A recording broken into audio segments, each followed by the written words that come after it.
வணக்கம். நிமிட செய்திகளை வழங்குவதற்காக நான் கார்த்திகா கண்ணன். நிமிட செய்திகளில் டாப் 10 செய்திகளை பார்க்க இருக்கிறோம். முதலில் இன்று நடந்த முக்கிய 10 செய்திகளை பார்க்கலாம்.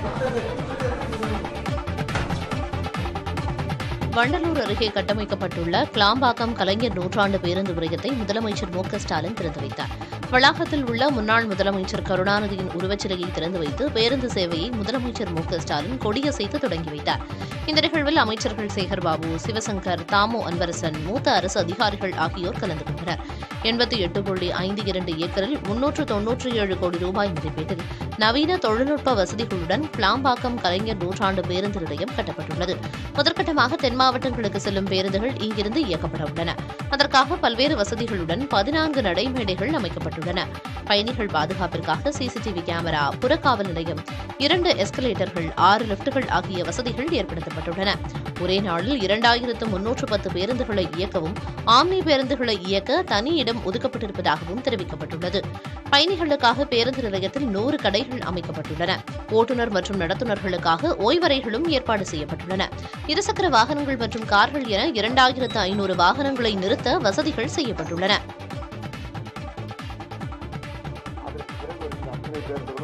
கிளாம்பாக்கம் கலைஞர் நூற்றாண்டு பேருந்து நிலையம் பொதுமக்கள் பயன்பாட்டிற்கு வந்துள்ள நிலையில் நாளை முதல் எஸ்இடிசி எனப்படும் அரசு விரைவு போக்குவரத்து கழக பேருந்துகள் கிளாம்பாக்கத்திலிருந்து புறப்படும் என்று அமைச்சர் சிவசங்கர் தெரிவித்திருக்கிறார். டிஎன்எஸ்டிசி போக்குவரத்து கழக பேருந்துகள் கோயம்பேட்டிலிருந்து கிளாம்பாக்கம் வந்து தென் மாவட்டங்களுக்கு செல்லும் என்று அமைச்சர் கூறியிருக்கிறார்.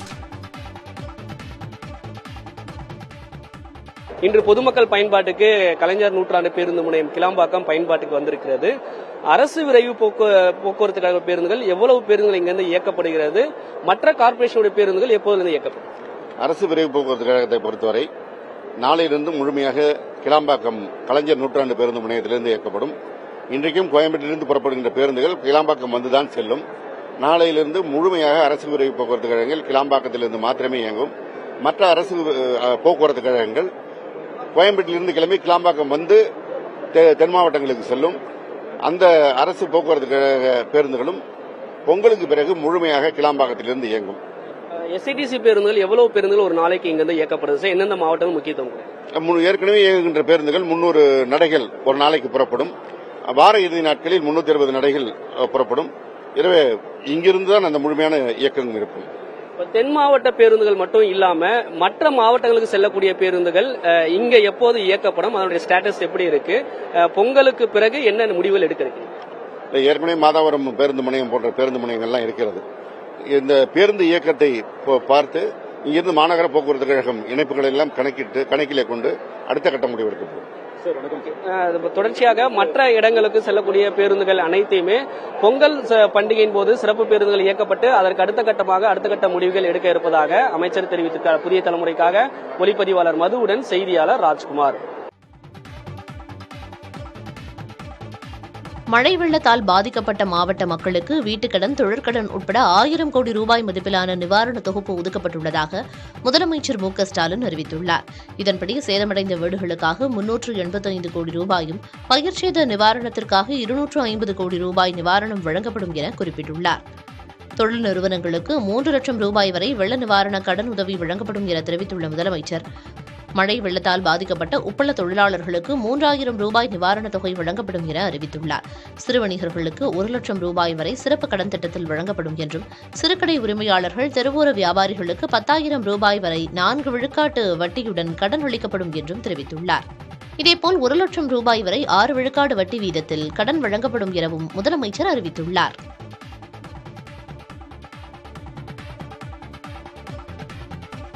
மறைந்த தேமுதிக தலைவர் விஜயகாந்திற்கு பொது இடத்தில் சிலை மற்றும் மணிமண்டபம் அமைக்க அரசு நடவடிக்கை எடுக்க வேண்டும் என்று அக்கட்சியின் பொதுச் செயலாளர் பிரேமலதா விஜயகாந்த் வேண்டுகோள் விடுத்துள்ளார். சென்னையில் கோயம்பேட்டில் செய்தியாளர்களை சந்தித்த அவர், மறைந்த தேமுதிக தலைவர் விஜயகாந்த் நினைவிடத்தில் பொதுமக்கள் இன்று முதல் அஞ்சலி செலுத்தலாம் என்று கூறினார். இதுவரைக்கும் எல்லாரையும் உள்ள விடணும், நீங்க எல்லாரும் வந்து கேப்டனுக்கு பூ போடணும், அந்த இறுதியில் அந்த மண் எடுத்து நீங்க உங்க கையில போடணும் தான் நான் விரும்பினேன். பட் இந்த இடம் ரொம்ப சின்னது, லட்சக்கணக்கான மக்கள் உள்ள விட முடியாதுன்னு போலீஸ் சொல்லிட்டாங்க. ஆனா இன்னையில இருந்து எந்த கட்டுப்பாடும் பொதுமக்களுக்கு யாருக்குமே கிடையாது. யார் வேணும்னாலும் எப்பொழுது வேணுமென்றாலும் தலைமை கழகத்திற்கு வாங்க, அவனா அவர் உங்க வீட்டு பிள்ளை, உங்களை இனிமே யாரும் எதுவும் கேட்க முடியும், எப்ப வேணாலும் வாங்க. அதே மாதிரி பொது இடத்துல ஒரு மணி மண்டபமும் கேட்டிருக்கோம், கேப்டனுக்காக கோரிக்கை வச்சிருக்கோம். அதை மீண்டும் நான் நினைவுபடுத்துறேன். ஏன்னா முதலமைச்சர்கிட்டையும் உதயாதையும் அமைச்சர்கள் கிட்டையும் நாங்க சொல்லியிருக்கோம். பொதுவான ஒரு இடத்துல, எங்கேயாவது ஒரு இடத்துல அவங்க தேர்ந்தெடுத்து ஒரு முக்கியமான இடத்துல கேப்டனுக்கு ஒரு மணி மண்டபம் அமைக்கணும், அவருடைய சிலையை வைக்கணும் அப்படின்னு கேட்டிருக்கோம். உத்தரப்பிரதேச மாநிலம் அயோத்தியில் தாம் ஜங்ஷன் ரயில் நிலையத்தை பிரதமர் நரேந்திர மோடி தொடங்கி வைத்தார். அயோத்தியில் பல்வேறு முடிவுற்ற திட்டங்களை தொடங்கி வைப்பதற்காக பிரதமர் மோடி அங்கு சென்றார். இதையொட்டி ராமர் கோயிலுக்கு செல்லும் பாதை உட்பட பல்வேறு இடங்கள் அழகுபடுத்தப்பட்டன. நிகழ்ச்சியில் கலந்து கொள்வதற்காக சென்ற பிரதமருக்கு சாலையில் இரு பக்கங்களிலும் கூடியிருந்த மக்கள் உற்சாக வரவேற்பளித்தனர். காரில் பயணம் செய்தவாறே தொண்டர்களுக்கும் பொதுமக்களுக்கும் கையசைத்து மோடி நன்றி தெரிவித்தார். இதைத் தொடர்ந்து அயோத்தியில் தாம் ஜங்ஷன் ரயில் நிலையத்தை அவர் தொடங்கி வைத்தார். அதன் திட்டப்பணிகள் குறித்து மத்திய அமைச்சர் அஸ்வினி வைஷ்ணவிடம் அவர் கேட்டறிந்தார். பின்னர் அம்ரித் பாரத் ரயில் சேவையை தொடங்கி வைத்த பிரதமர் மோடி ரயில் பெட்டியில் ஏறி அங்கிருந்த மாணவர்களோடு கலந்துரையாடினார். தொடர்ந்து 6 புதிய வந்தே பாரத் ரயில் சேவையை அவர் தொடங்கி வைத்தார். பிரதமரின் வருகையை முன்னிட்டு அயோத்தியில் காவல்துறையினர் பலத்த பாதுகாப்பில் ஈடுபட்டுள்ளனர்.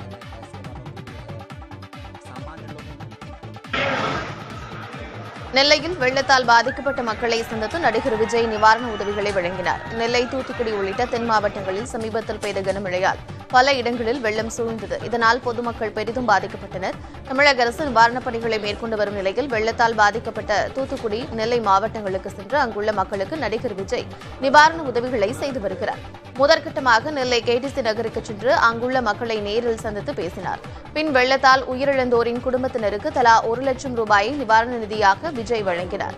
அதோடு வீடுகளை இழந்தவர்களுக்கு 10,000 முதல் 50,000 ரூபாய் வரை நிவாரண உதவியாக நடிகர் விஜய் வழங்கினார். இதனைத் தொடர்ந்து கடந்த 2018ஆம் ஆண்டு ஸ்டெர்லைட் துப்பாக்கிச்சூடு சம்பவத்தில் உயிரிழந்தோரின் குடும்பத்தினரை நேரில் சந்தித்து நடிகர் விஜய் ஆறுதல் கூறினார்.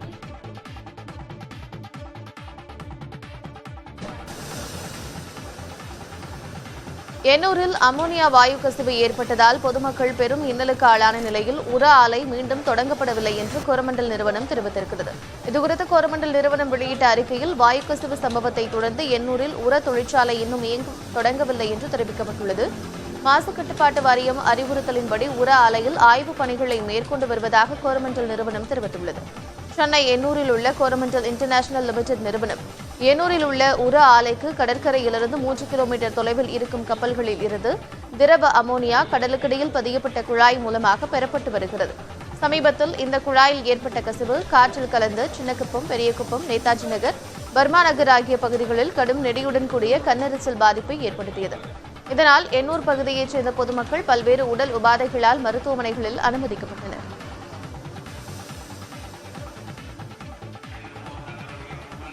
மகர விளக்கு பூஜைக்காக சபரிமலை ஐயப்பன் கோயில் நடை இன்று திறக்கப்படுகிறது. கடந்த 27ஆம் தேதி காலை 10:30 மணி முதல் 11:30 மணி வரையிலான சுப முகூர்த்தத்தில் திருவிதாங்கூர் மகாராஜா சித்திரை திருநாள் பாலராமவர்மா மகாராஜா வழங்கிய 451 பவுன் தங்க அங்கியில் ஐயப்பனுக்கு மண்டல பூஜை நடந்தது. அதோடு 41 நாட்கள் நீண்ட மண்டலகால மகோற்சவம் நிறைவடைந்தது. இதனையடுத்து அன்றிரவு நடை அடைக்கப்பட்டது. மண்டல பூஜை காலத்து 41 நாட்களில் 35 லட்சத்திற்கும் அதிகமான பக்தர்கள் சாமி தரிசனம் செய்தனர். இந்நிலையில் மகர விளக்கு பூஜைக்காக இன்று சபரிமலை நடை திறக்கப்படுகிறது. மாலை 5 மணிக்கு சபரிமலை தந்திரி கண்டரரு மகேஷ் மோகனரு தலைமையில் மேல்சாந்தி முரளி நம்பூதிரி நடை திறந்து தீபம் ஏற்றுகிறார். நாளை முதல் அதிகாலை 3 மணி முதல் பகல் 1 மணி வரையிலும், மீண்டும் மாலை 3 மணி முதல் இரவு 11 மணி வரையிலும் பக்தர்கள் தரிசனத்திற்காக அனுமதிக்கப்படுவர். ஜனவரி 15ஆம் தேதி சபரிமலையில் மகர சங்கிரம பூஜையும் பொன்னம்பலமேட்டில் மகர ஜோதி தரிசனமும் நடக்க இருக்கிறது. ஜனவரி 20ஆம் தேதி வரை பக்தர்களுக்கு தரிசன அனுமதி வழங்கப்பட இருக்கிறது.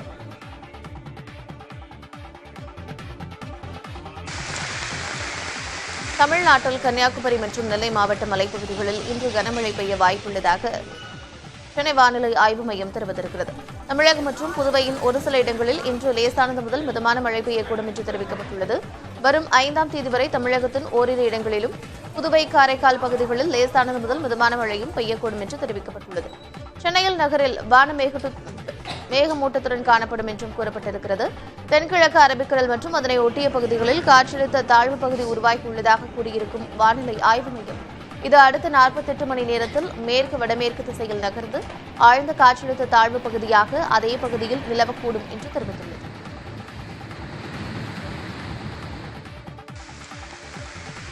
நெல்லைக்கு நாளை கனமழை எச்சரிக்கை விடுக்கப்பட்டுள்ள நிலையில் மாவட்டம் முழுவதும் பரவலாக கனமழை பெய்திருக்கிறது. நெல்லை, தூத்துக்குடி உள்ளிட்ட தென் மாவட்டங்களில் சமீபத்தில் பெய்த கனமழையால் பொதுமக்கள் பெரிதும் பாதிக்கப்பட்டனர். இதனால் ஏற்பட்ட பாதிப்புகளிலிருந்து பொதுமக்கள் மீண்டு வரும் நிலையில் நெல்லை மாவட்டத்தில் தற்போது மீண்டும் மழை பெய்ய தொடங்கியிருக்கிறது. மாவட்டத்திற்கு நாளை கனமழை எச்சரிக்கை விடுக்கப்பட்டுள்ள நிலையில் நேற்று அதிகபட்சமாக 22 சென்டிமீட்டர் மழை பதிவாகியுள்ளது. இங்குள்ள நாலுமுக்கு பகுதியில் 21 சென்டிமீட்டர் மழையும், காக்காட்சி பகுதியில் 20 சென்டிமீட்டர் மழையும் பதிவானது. இதற்கிடையே வானிலை ஆய்வு மையம் விடுத்த கனமழை எச்சரிக்கை காரணமாக மணிமுத்தாறு அணை, காரையாறு அணை உள்ளிட்ட அணைகளில் இருந்து வினாடிக்கு 10,000 கனஅடி நீர் வரை வெளியேற்றப்பட்டு வருகிறது. இதனால் தாமிரபரணி ஆற்றில் நீர்வரத்து அதிகரித்துள்ளது.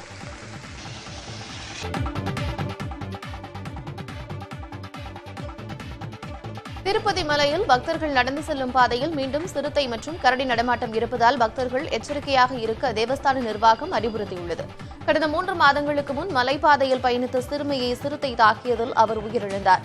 மற்றொரு சிறுவன் படுகாயத்துடன் உயிர் தப்பினார். இதனையடுத்து மலைப்பாதையில் சுற்றித் திரிந்த சிறுத்தையை பிடிக்க வனத்துறையினர் வைத்த கூண்டுகளில் 5 சிறுத்தைகள் சிக்கின. இதனைத் தொடர்ந்து தேவஸ்தான நிர்வாகம் பக்தர்களின் பாதுகாப்புக்காக கைத்தறிகள் வழங்கியது. மேலும் நடைபாதைகளில் அதிக அளவில் வெளிச்சத்தை உமிழும் மின் விளக்குகளும் பொருத்தப்பட்டன. இந்த நிலையில் இந்த மாதத்தில் திருப்பதியிலிருந்து திருமலைக்கு நடந்து செல்ல பயன்படுத்தப்படும் அலிபிரி நடைபாதையில் சிறுத்தை மற்றும் கரடி ஆகியவை நடமாட்டம் இருப்பது உறுதி செய்யப்பட்ட நிலையில் திருமலைக்கு நடந்து செல்லும் பக்தர்கள் குழுக்களாக செல்ல வேண்டும் என்றும் மிகுந்த எச்சரிக்கையுடன் இருக்குமாறும் தேவஸ்தான நிர்வாகம் வேண்டுகோள் விடுத்திருக்கிறது.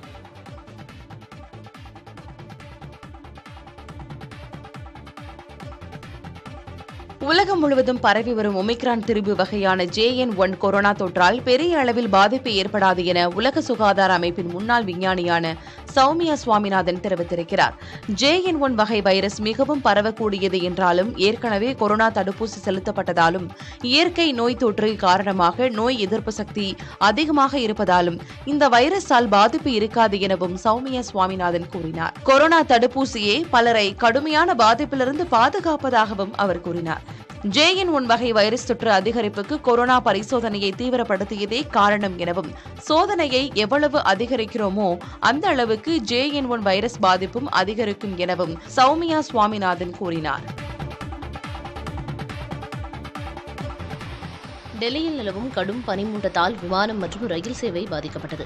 நாட்டின் வடமாநிலங்களில் கடந்த சில நாட்களாக குளிரின் தாக்கம் அதிகரித்துள்ளது. தலைநகர் டெல்லி, லக்னோ, பஞ்சாப், சண்டிகர், பிரயாக்ராஜ், ராஜஸ்தான், மத்திய பிரதேசம் உள்ளிட்ட பகுதிகளில் குளிர் வாட்டி வதைப்பதால் மக்கள் வீடுகளை விட்டு வெளியேற முடியாமல் முடங்கி போயுள்ளனர். டெல்லியில் சாலையோரம் தங்குபவர்களின் வசதிக்காக ஆங்காங்கே இரவு நேர முகாம்கள் அமைக்கப்பட்டுள்ளன. அங்கு இன்று காலை வழக்கத்தை விட கடும் பனிமூட்டமும் தாங்க முடியாத அளவு குளிரும் இருந்தது. ஜெய்ப்பூர், ஒடிசாவில் சாலையில் எதிரே வரும் வாகனங்கள் தெரியாத அளவுக்கு பனிமூட்டம் இருந்ததால் வாகன ஓட்டிகள் கடும் சிரமத்திற்கு உள்ளாகினர். கடுங்குளிரில் சிக்கித் தவிக்கும் மக்கள் அதன் பிடியிலிருந்து விடுபட சாலையோரம் தீ மூட்டினர். டெல்லியில் மோசமான வானிலை காரணமாக 80க்கும் மேற்பட்ட விமான சேவை பாதிக்கப்பட்டது. ரயில் சேவையும் தாமதமாக இயக்கப்பட்டதால் பயணிகள் சிரமத்திற்குள்ளாகினர்.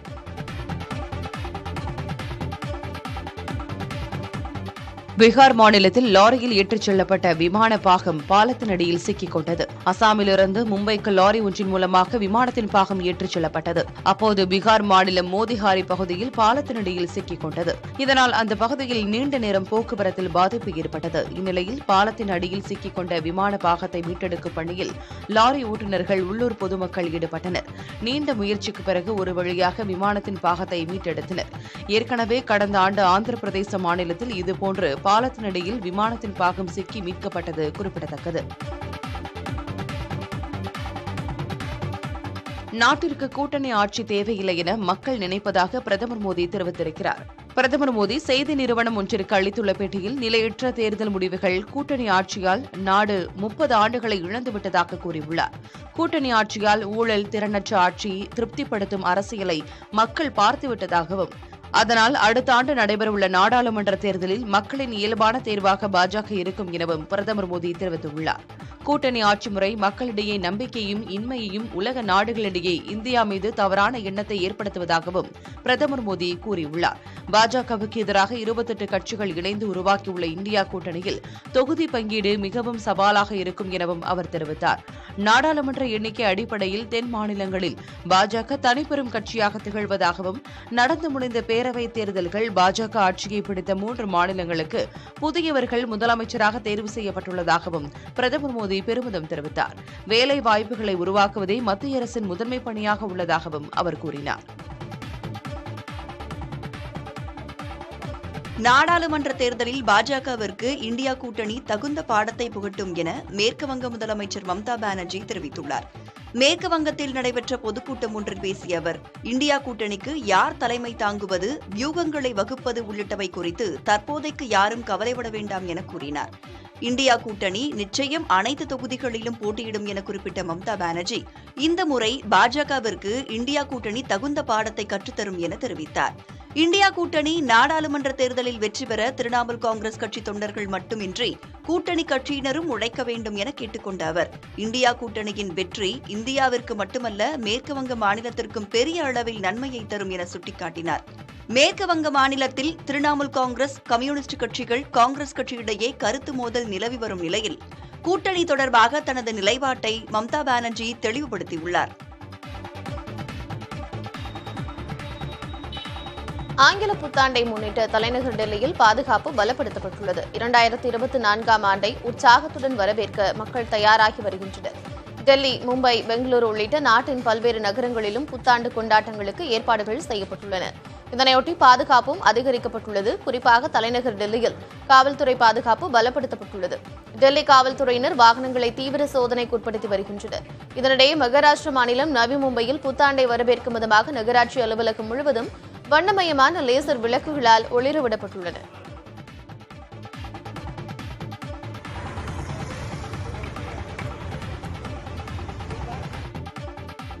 ஐக்கிய ஜனதா தள கட்சியின் புதிய தலைவராக நிதிஷ்குமார் தேர்வு செய்யப்பட்டுள்ளார்.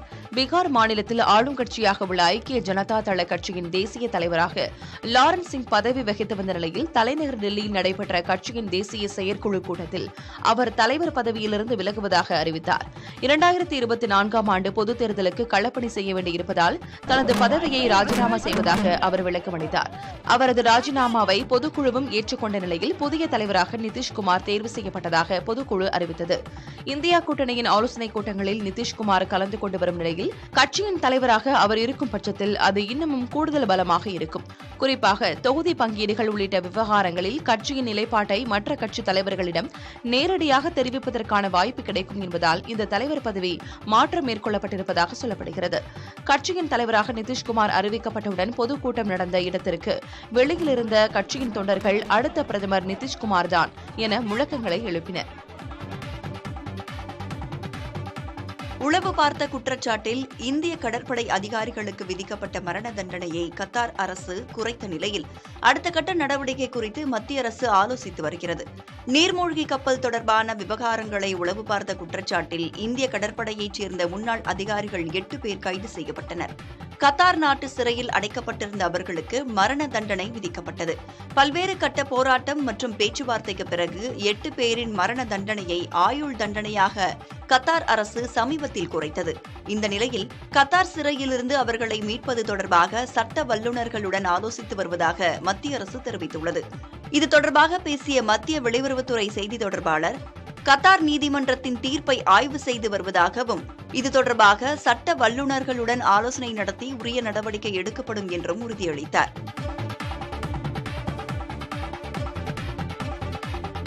அசாம் மாநில அரசு, மத்திய அரசு மற்றும் அசாமைச் சேர்ந்த உல்ஃபா பயங்கரவாத அமைப்பு இடையேயான முத்தரப்பு ஒப்பந்தம் கையெழுத்தானது. இதன் மூலம் வன்முறையை கைவிட்டு அமைதி பாதைக்கு திரும்ப உல்ஃபா அமைப்பு உறுதி பூண்டுள்ளது. அசாமின் கலாச்சாரம் பாதுகாக்கப்பட வேண்டும், மாநில மக்களுக்கான நில உரிமையை உறுதிப்படுத்தப்பட வேண்டும் உள்ளிட்ட கோரிக்கைகளை வலியுறுத்தி உல்ஃபா எனப்படும் ஐக்கிய விடுதலை முன்னணி அமைப்பினர் பல ஆண்டுகளாக ஆயுதம் ஏந்தி போராட்டம் நடத்தி வருகின்றனர். 1980ஆம் ஆண்டு முதல் உல்ஃபா அமைப்பு பல்வேறு கட்ட போராட்டங்கள், தாக்குதல், வன்முறைகள் சம்பவங்களில் ஈடுபட்டு வரும் நிலையில் இந்த அமைப்புடன் அசாம் மாநில அரசு, மத்திய அரசு பேச்சுவார்த்தை நடத்தின. அதன் பலனாக உல்ஃபா அமைப்பின் கோரிக்கை ஏற்கப்பட்டு உடன்பாடு எட்டப்பட்டு அமைதி ஒப்பந்தம் கையெழுத்தானது. மத்திய உள்துறை அமைச்சர் அமித் ஷா, அசாம் முதலமைச்சர் ஹிமந்த பிஸ்வ சர்மா, உல்ஃபா நிர்வாகிகள் முன்னிலையில் டெல்லியில் இதற்கான நிகழ்ச்சி நடைபெற்றது. அதே சமயம் அந்த அமைப்பின் மற்றொரு பிரிவான பாரிஷ் புர்பா தலைமையிலான குழு அமைதி ஒப்பந்தத்தில் பங்கெடுக்கவில்லை. புதுக்கோட்டை மாவட்டத்தில் வாகன விபத்தில் 5 பேர் உயிரிழந்தனர். நமனசமுத்திரம் காவல் நிலையம் எதிரே திருச்சி ராமேஸ்வரம் தேசிய நெடுஞ்சாலை ஓரத்தில் கார் வேனில் சென்ற பக்தர்கள் வாகனங்களை நிறுத்திவிட்டு தேநீர் அருந்தியுள்ளனர். அப்போது அந்த வழியாக சென்ற சிமெண்ட் லாரி கட்டுப்பாட்டை இழந்து சாலையோரம் நின்றிருந்த கார் வேன் மீது மோதியதோடு தேநீர் கடையின் அருகே நின்றிருந்த கூட்டத்தின் மீது மோதியது. சிமெண்ட் லாரி மோதிய விபத்தில் திருவள்ளூர், சென்னையைச் சேர்ந்த பக்தர்கள் 5 பேர் உயிரிழந்தனர். விபத்தில் 3 வயது சிறுமி உட்பட காயமடைந்த 19 பேர் புதுக்கோட்டை அரசு மருத்துவமனையில் சிகிச்சைக்காக அனுமதிக்கப்பட்டுள்ளனர். விபத்தை ஏற்படுத்திய லாரி ஓட்டுநர் மணிகண்டனும் காயமடைந்து மருத்துவமனையில் சிகிச்சை பெற்று வருகிறார்.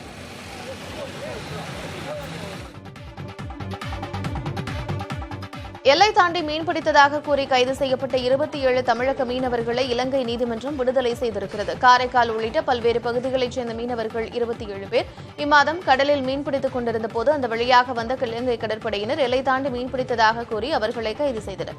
நீதிமன்றத்தில் ஆஜர்படுத்தப்பட்டு அவர்கள் சிறையில் அடைக்கப்பட்ட நிலையில் இது தொடர்பான வழக்கை விசாரித்த இலங்கை நீதிமன்றம் அவர்கள் 27 பேரையும் விடுதலை செய்து உத்தரவிட்டது. அவர்களை விடுவித்திருந்தாலும் பறிமுதல் செய்யப்பட்ட அவர்களின் படகுகள் விடுவிக்கப்படாததால் மீனவர்கள் கவலையடைந்துள்ளனர்.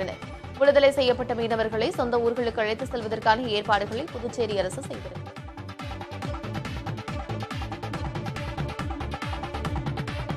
கடலூர் மாவட்டம் சிதம்பரம் அருகே மீன்பிடிக்க சென்ற படகு கவிழ்ந்து விபத்துக்குள்ளானதில் மீனவர் ஒருவர் மாயமாகியுள்ளார். பரங்கிப்பேட்டையை அடுத்துள்ளது புதுக்குப்பம் மீனவ கிராமம். இந்த கிராமத்தைச் சேர்ந்த கல்யாணகுமார், சக்திவேல், ஜெயசீலன் ஆகிய 3 நபர்களும் ஒரே படகில் கடலுக்கு மீன்பிடிக்கச் சென்றனர்.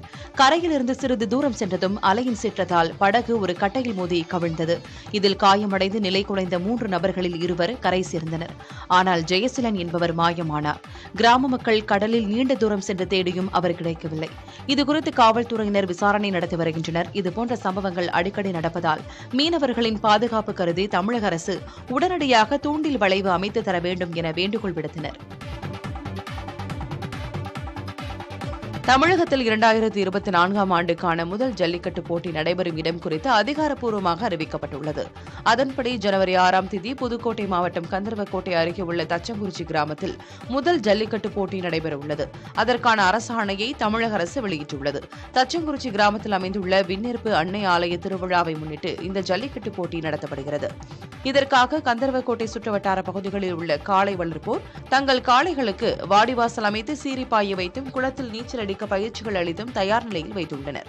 சுற்றுவட்டார பகுதிகளைச் சேர்ந்த 500க்கும் மேற்பட்ட காளைகள் தச்சங்குறிச்சி ஜல்லிக்கட்டு போட்டியில் பங்கேற்கும் என எதிர்பார்க்கப்படுகிறது.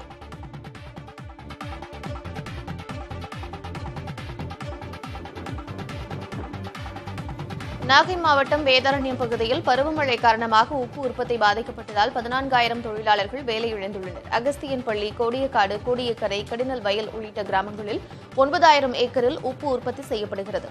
இந்த தொழிலை நம்பி பாத்தி அமைத்தல், உப்பு வாருதல், வெளியூர்களுக்கு அனுப்பப்படும் உப்பை லாரிகளில் ஏற்றுதல் போன்ற பணிகளில் 14,000 தொழிலாளர்கள் நேரடியாகவும் மறைமுகமாகவும் ஈடுபட்டு வருவதாக கூறப்படுகிறது. இந்த நிலையில் வடகிழக்கு பருவமழையால் வேதாரண்யம் பகுதியில் உள்ள உப்பளங்கள் முழுவதும் நீரில் மூழ்கி அதன் உற்பத்தி பாதிக்கப்பட்டுள்ளது. இதன் காரணமாக வருமானத்தை இழந்திருப்பதாக கூறும் தொழிலாளர்கள் மழைக்கால நிவாரணத்தை எதிர்பார்த்திருக்கும் தங்களுக்கு அரசு உதவ வேண்டும் என்று வேண்டுகோள் விடுத்துள்ளனர். ஒன்பதாம் மாதத்தோட சீசன் முடிஞ்சு போச்சு. நாங்கள் உப்பள தொழிலாளி எல்லாம் வேலை இல்லாமல் இருக்காங்க. வாடுறவங்க, ஆள்றவங்க, பட்டில் போடுறவங்க, இவங்களுக்கெல்லாம் வேலை குறைவாக இருக்குது. மழைக்கால நிவாரணம் போன வருஷம் ஏற்றி விட்டாங்க. அதில் விடுபட்டவங்க நிறைய பேர் இருக்காங்க. அதை கணக்கெடுத்து இந்த வருஷத்துக்கான மழைக்கான நிவாரணம் ஜனவரியில் ஏற்றி விட்றதாக இருக்காங்க. ரொம்ப எதிர்பார்த்துட்டாங்க. உப்பள தொழிலாளி வேலை இல்லாமல் இருந்துகிட்ருக்காங்க.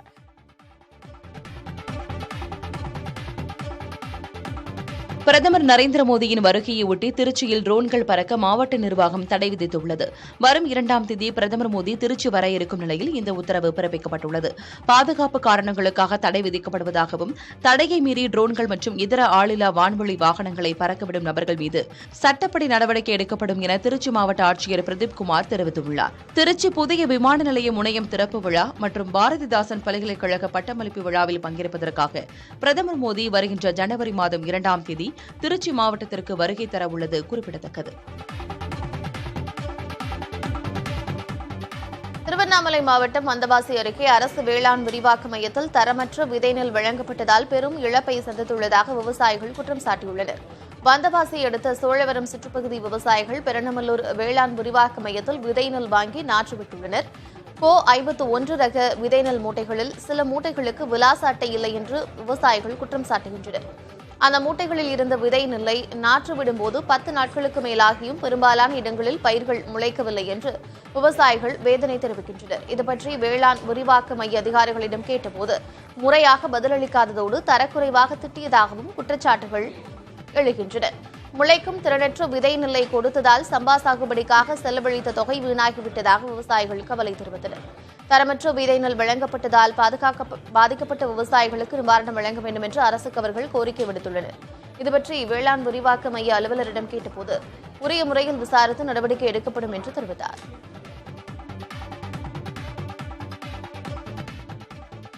மண்ணை சமன் செய்து விதையை விதைத்தேன். விதைத்து 10 நாட்கள் ஆகியும் விதை முளைக்கவில்லை. மேலும் 15 ஏக்கருக்கு ஓட்டின செலவுகள் மொத்த லாஸு. வாங்கிய நெல்லுக்கு பில்லு ரசீது உரிய ரசீது கேட்டாலும் ரசீதும் கொடுக்க மாட்டேங்கிறாரு. என்ன மாதிரி எத்தனையோ விவசாயிகள் பெரணமல்லூர் ஒன்றியத்தில் வாங்கினவங்களுக்கு யாருக்குமே பில்லு ரசீது கொடுக்கல. இதுக்கு உயர் அதிகாரி தலையிட்டு மாதம் என்ன விற்பனை ஆகிறது, எவ்வளோ காசு வசூல் பண்ணியிருக்கிறீங்க, என்ன கொடுத்துருக்கீங்க அப்படின்னு சொல்லிட்டு உயர் அதிகாரிகள் இதை தலையிட்டு கேட்டிங்கன்னா பரவாயில்ல. ரயில் பாதை பராமரிப்பு பணி காரணமாக திருச்செந்தூர் ரயில்கள் பகுதியாக ரத்து செய்யப்பட்டுள்ளன. திருநெல்வேலி திருச்செந்தூர் இடையே வெள்ளத்தால் சேதமடைந்த செய்துங்கநல்லூர் ஸ்ரீவைகுண்டம் ரயில் பாதையை சீரமைக்கும் பணி தொடர்ந்து நடைபெற்று வருகிறது.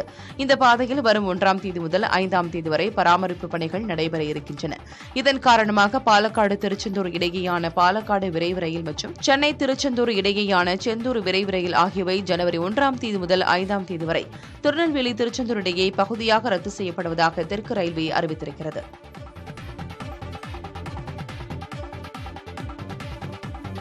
கோவை மாவட்டம் வால்பாறையில் தாயை பிரிந்து தவித்து வந்த குட்டி யானையை பத்திரமாக மீட்ட வனத்துறையினர் மீண்டும் தாய் யானையுடன் சேர்த்தனர். பன்னிமேடு எஸ்டேட் பகுதியில் உள்ள குடியிருப்புகளுக்குள் நுழைந்த காட்டு யானை கூட்டத்தை வனத்துறையினர் வனப்பகுதிக்குள் விரட்டினர். அப்போது தாயை பிரிந்த குட்டி யானை ஒன்று தேயிலை தோட்ட பகுதிகளில் சுற்றி வருவதை தொழிலாளர்கள் கண்டு வனத்துறையினருக்கு தகவல் தெரிவித்துள்ளனர். அதன் பேரில் அங்கு வந்த வனத்துறை அதிகாரிகள் குட்டி யானையை பிடித்து அதற்கு உணவு தண்ணீர் வழங்கி பாதுகாத்துள்ளனர்.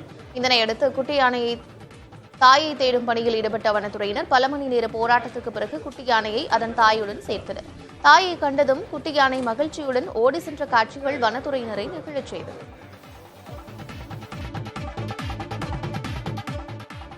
சிலி நாட்டில் கர்ப்பிணி ஒருவர் 7 கிலோ எடையுள்ள குழந்தையை பெற்றெடுத்துள்ளார்.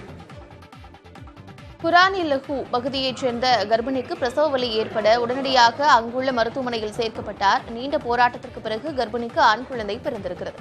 குழந்தையின் உடல்நிலை மோசமாக இருந்ததால் அதனை வேறொரு மருத்துவமனைக்கு உறவினர்கள் கொண்டு சென்றனர்.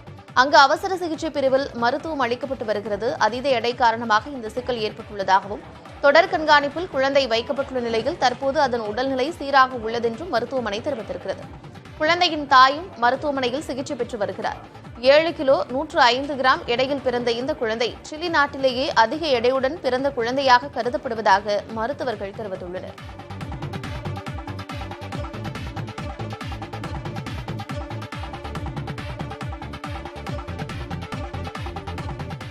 குப்பையிலேயே வீசப்பட்ட வைரம் என்று நாம் கேள்விப்பட்டிருப்போம். ஆனால் இங்கு ஒரு பெண் குப்பையிலிருந்தே வைரத்தை உருவாக்குகிறார் என்றால் நம்புவீர்களா?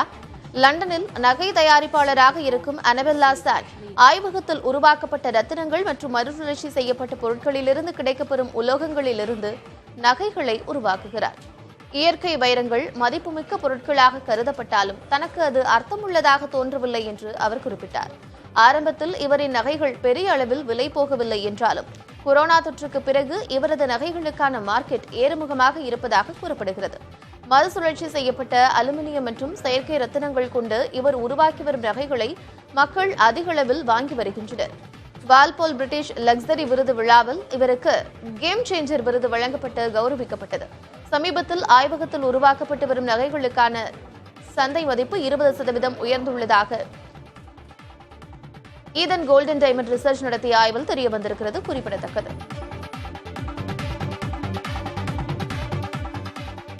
செர்பியா நாட்டில் அரசுக்கு எதிராக நூதன போராட்டத்தை மாணவர்கள் கையில் எடுத்திருக்கிறார்கள். அங்கு சமீபத்தில் ஜனாதிபதி மற்றும் உள்ளாட்சி தேர்தல் நடைபெற்றது. இதில் ஜனாதிபதி அலெக்சாண்டர் ஊசிக்கின் செர்பிய முற்போக்கு கட்சி ஆட்சியை தக்க வைத்தது. ஆனால் ஆளுங்கட்சியினர் முறைகேட்டில் ஈடுபட்டதாகவும் ஜனாதிபதி அலெக்சாண்டர் தனது அதிகாரத்தை தவறாக பயன்படுத்தியதாகவும் எதிர்க்கட்சிகள் குற்றம் சாட்டினர். செர்பியாவில் நடந்த தேர்தலை செல்லாது என்று அறிவிக்க கோரி பெல்கிரேடில் உள்ள அரசாங்க நிர்வாக கட்டிடமான சிட்டி ஹாலுக்குள் எதிர்க்கட்சியினர் அத்துமீறி நுழைய முயன்றதால் பெரும் பரபரப்பு ஏற்பட்டது. போராட்டத்தில் ஈடுபட்டவர்களை காவல்துறையினர் கைது செய்தனர். இந்நிலையில் அரசுக்கு எதிராக போராட்டத்தில் இறங்கியுள்ள மாணவர்கள் பெல்கிரேடில் உள்ள முக்கிய அரசு அலுவலகங்கள் இருக்கும் சாலையை மறித்தனர். மேலும் அங்கு கூடாரம் அமைத்து தங்கியிருக்கும் அவர்கள் இதன் மூலம் தங்கள் கோரிக்கையை அரசு பரிசீலிக்கும் என்று நம்புவதாகவும், தேர்தல் என்று உண்மையில் என்ன நடந்தது என்பது தங்களுக்கு தெரிய வேண்டும் என்றும் வலியுறுத்தியுள்ளனர்.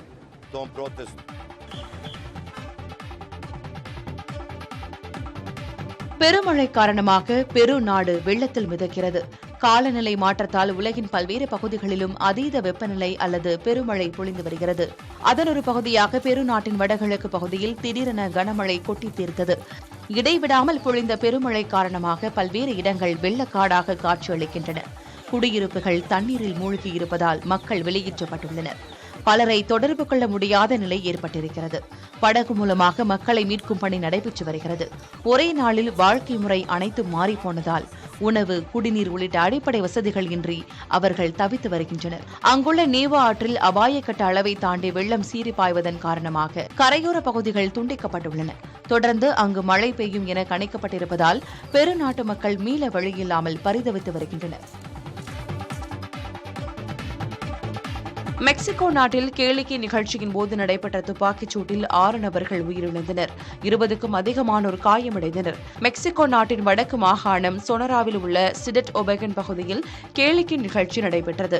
அப்போது நிகழ்ச்சி நடைபெற்ற பகுதிக்குள் நுழைந்த கும்பல் மறைத்து வைத்திருந்த துப்பாக்கியால் கண்ணில் தென்பட்டவர்களை எல்லாம் சரமாரியாக சுட்டது.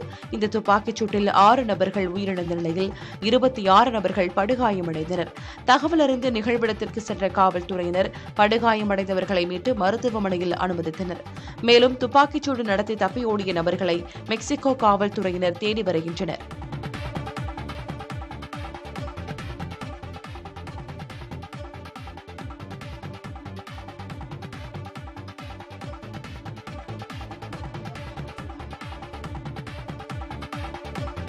நேபாளில் நடைபெற்ற விமான விபத்தில் 72 பேர் உயிரிழந்த நிலையில் விபத்திற்கான காரணம் விமானிகள் செய்த தவறே என்று அரசு நியமித்த விசாரணைக்குழு அறிக்கை வெளியிட்டிருக்கிறது.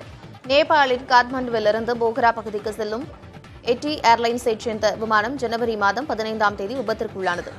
30 ஆண்டுகளில் ஏற்பட்ட மோசமான விபத்துகளில் முக்கியமானதாக இந்த விமான விபத்து கருதப்படுகிறது. இந்த விபத்தை விசாரிப்பதற்காக அரசு விசாரணைக்குழு அமைத்தது. தற்போது விபத்திற்கான காரணம் குறித்து விசாரணைக்குழு அறிக்கை ஒன்றை வெளியிட்டிருக்கிறது. அதில் தொழில்நுட்ப ரீதியாக விமானம் சரியாக இருந்தபோதும் விமானிகள் அதனை தவறாக இயக்கியதால் கட்டுப்பாட்டை இழந்த விமானம் காற்றில் தடுமாறி விழுந்து விபத்திற்குள்ளானதாக குறிப்பிடப்பட்டிருந்தது.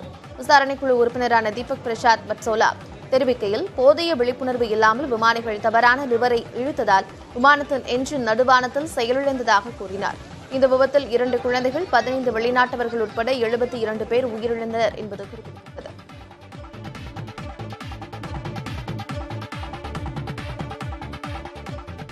இஸ்ரேலிய ராணுவம் காசாவில் தொடர் தாக்குதல் நடத்தி வருவதை கண்டித்து தென்னாப்பிரிக்க அரசாங்கம் சர்வதேச நீதிமன்றத்தில் வழக்கு தொடர்ந்தது. அக்டோபர் மாதம் 7ஆம் தேதி காசாவில் உள்ள ஹமாஸ் அமைப்பினர் இஸ்ரேல் மீது திடீர் தாக்குதல் நடத்தினர். இதனையடுத்து காசா மீது இஸ்ரேலிய ராணுவம் தொடர்ந்து தாக்குதல்களை நடத்தி வருகிறது. இந்நிலையில் தென்னாப்பிரிக்க அரசாங்கம் இஸ்ரேலிய ராணுவத்தை எதிர்த்து ஐக்கிய நாடுகள் சர்வதேச நீதிமன்றத்தில் மனு தாக்கல் செய்திருக்கிறது. 1948ஆம் ஆண்டு வரையப்பட்ட இனப்படுகொலை ஒழிப்பு ஒப்பந்தத்தில் இஸ்ரேலிய ராணுவம் மீறிவிட்டதாக அந்த மனுவில் குறிப்பிடப்பட்டிருந்தது. காசாவில் நடத்தப்படும் ராணுவ நடவடிக்கைகளை நிறுத்த தென்னாப்பிரிக்க அரசாங்கம் கேட்டுக் கொண்டது. மேலும் பாலஸ்தீன மக்களின் உரிமைகளை ராணுவத்தின் தீங்கிலிருந்து காப்பது அவசியம் என்றும் அந்த அரசாங்கம் குறிப்பிட்டிருக்கிறது. இந்த வழக்கு அடிப்படையற்றது என்று இஸ்ரேலிய வெளியுறவுத்துறை பதிலளித்தது. தற்போது எந்த தேதியில் வழக்கு விசாரணை நடைபெறும் என்பது பற்றி தெரிவிக்கப்படவில்லை.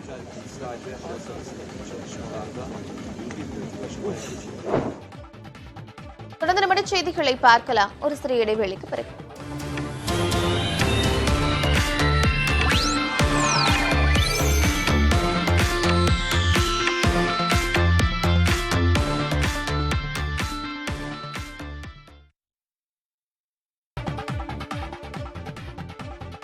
தனது கணவருக்கு வாழ்க்கையை தந்தவர் நடிகர் விஜயகாந்த் என்று ஆந்திர மாநில அமைச்சரும் நடிகையுமான ரோஜா தெரிவித்திருக்கிறார். சென்னை விமான நிலையத்தில் புதிய தலைமுறை செய்தியாளருக்கு பேட்டியளித்த அவர், தங்களுக்கு கடவுளை போன்றவர் விஜயகாந்த் என்று உருக்கமாக கூறினார்.